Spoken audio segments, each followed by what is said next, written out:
j'ai rendez-vous à Plouer-sur-Rance, à la rencontre d'un personnage singulier. Chêne qui mange la terre, en buvant la paix du ciel. Myrdine est druide. Ombre légère sur mes lèvres sans sommeil. Chêne qui mange la terre. Visage éclatant de son, emprunté par un enfant. Il est d'abord devenu barde, à l'âge de 21 ans, grâce à ses talents de harpiste celtique. Il a ensuite appris l'enseignement druidique, les astres, les plantes, durant 9 ans, pour devenir druide à 30 ans. Ou la chute d'un oiseau, ou la traque d'un blaireau et le frisson d'une reine composent un chant nouveau. Myrdine me conseille d'aller observer les alignements mégalithiques, situés à quelques kilomètres de là. Ils ont été érigés par des druides, car les druides étaient là avant l'arrivée de ceux qu'on appelle les Celtes aujourd'hui, qui ne sont arrivés ici, dans cette péninsule armoricaine qui a 2500 ans.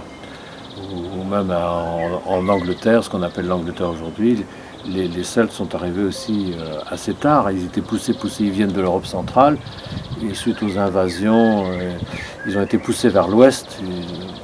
Ils sont arrivés finalement assez tard dans les pays celtiques d'aujourd'hui. Par contre, il y avait des druides ou des proto-druides qui étaient là avant, qui appartiennent peut-être à une autre civilisation. Certains nous parlent de l'Atlantide. Les druides, en fait, seraient les savants de l'Atlantide.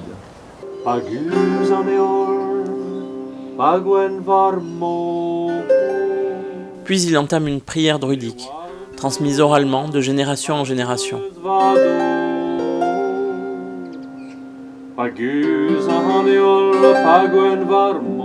Des druides comme lui, il y en a 500 en Bretagne, environ 1 millier en France et 2 millions dans le monde.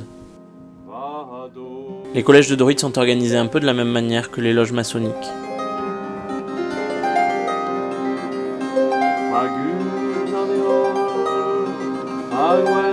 Alors je te présente ton petit cadeau.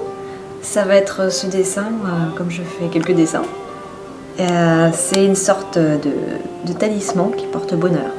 Donc j'espère que tous tes vœux se réaliseront grâce à ce petit dessin. Trop bien! Jolie guirlande en origami, un petit oiseau. Voilà. Et je te souhaite une bonne soirée avec Olivier.